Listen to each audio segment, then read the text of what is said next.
Luca Guadagnino's challenges had me and probably you in a chokehold. A movie about a love triangle between a tennis coach, a husband, and her ex-boyfriend.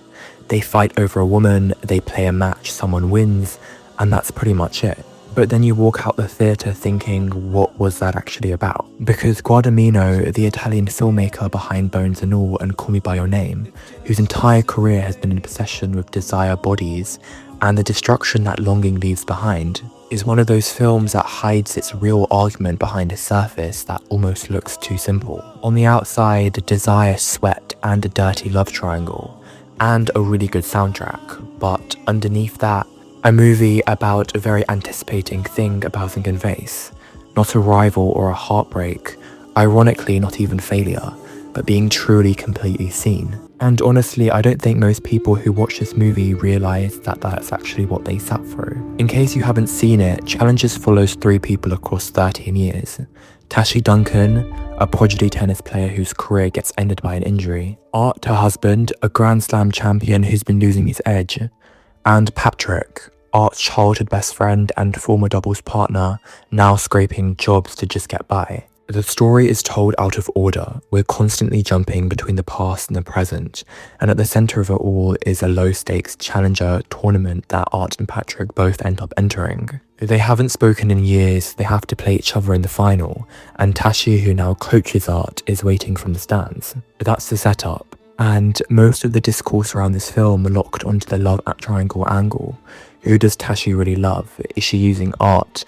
Did she ever get over Patrick? But I want to argue that the love triangle is almost a decoy, because the thing Luca Guadagnino is actually obsessed with, the thing this whole film is built around, isn't about who Tashi chooses. It's about what all 3 of these people have done to themselves. Here's a real thesis of Challenges. Every single character in this film has replaced their own identity with someone else's desire for them.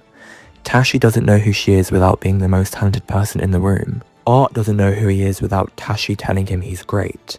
And Patrick doesn't know who he is without the version of himself that Tashi once looked at him like he was extraordinary. They are all in different ways addicted to being wanted, and the film is a slow, relentless, sometimes very funny investigation of what that does to a person over 13 years. The director and writer don't just tell the story in order for a reason. We're constantly being shown who these people were right next to who they became. The contrast is the whole point. Young Tashi has this electric, consuming presence. She is certain about everything. Young Patrick is relentless, reckless, loose, and magnetic. And Art is quieter but genuinely warm. And of course they're all talented. Then we see them now. Art is winning Grand Slams and has the hollow eyes of a man performing a role. Patrick is sleeping in his car, chasing a feeling he can't name. Tashi moves through the world like she's managing a corporation she didn't even ask to run. They all got something they wanted and it completely emptied them out. Let's start off with Tashi because she gets the most complicated read. The easy interpretation of her character is that she's a manipulator. A master who uses both men to satisfy some need for control, and the film lets you believe that for a while. She's clearly engineering the entire situation. She withholds information and plays Art and Patrick against each other in a way that serves her. When she tears her knee at Stratford, she doesn't just lose a career, she loses the only version of herself that she ever trusted. Tennis wasn't just what she did, it was how she understood herself as a person. Guadagnino gives us this scene in flashback, young Tashi watching a match completely absorbed, describing what she feels on the court in an almost spiritual way. It's the only time she says when I completely feel real. So what does Tashi do? She rebuilds that feeling through other people. She becomes a coach, but not just any coach. She becomes a person who creates greatness in Art. She transfers her identity into him. His success is the only place she can still access that feeling of being exceptional. This is why the scene where Art loses badly is so devastating for her. It's not just that her husband lost a match.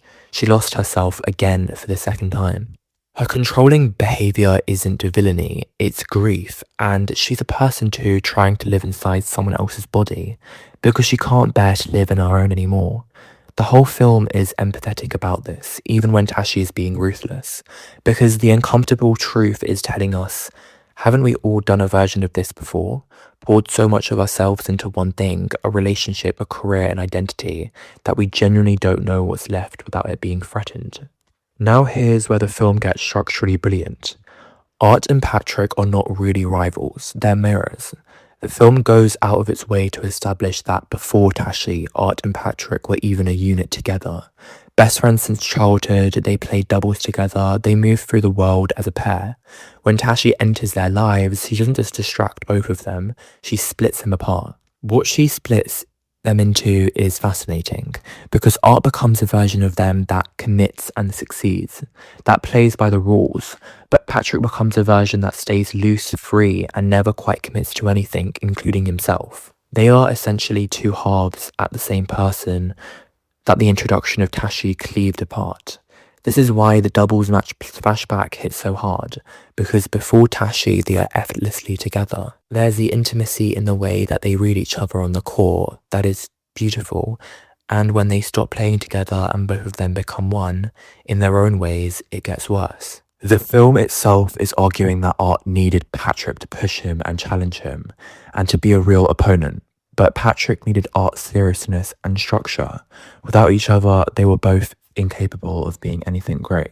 But here's the dark irony. Tashi sees this and understands exactly what they were going to be with each other, which is why at the end of the film, I think she engineered them being in the same tournament deliberately.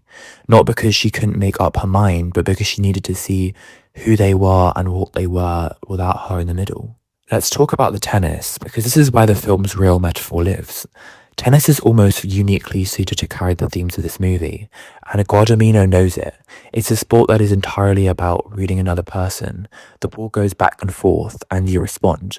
They respond. It's a conversation, a negotiation. And crucially, you cannot play tennis alone. You must have an opponent, and you need the resistance. Without someone on the other side of the net, there's no game. There's just a person swinging at nothing. That's what all the three characters are doing for most of the film. They're swinging at nothing.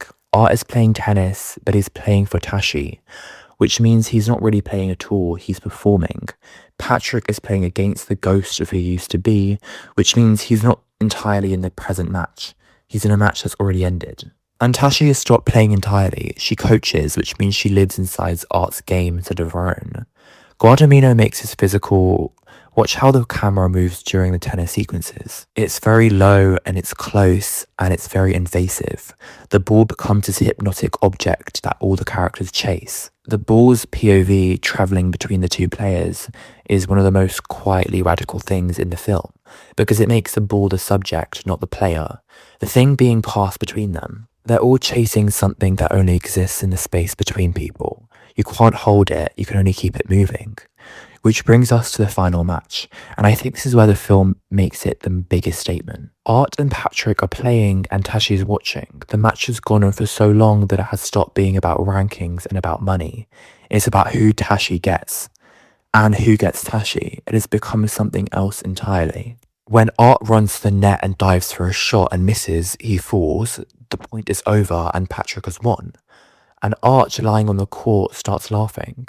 Not laughing out of defeat or out of relief, but laughing in the way you laugh when something feels exactly right for the first time in years. Or at least that's my interpretation of it, because here is what I think just happened. For the first time in his adult life, Art played a tennis match for himself, not for Tashi or for a ranking. He ran toward that ball because he wanted it, because Patrick made him want it, and he played to the absolute limit of what he had. And it was enough. It was real. Patrick wins a point, but both of them win something bigger.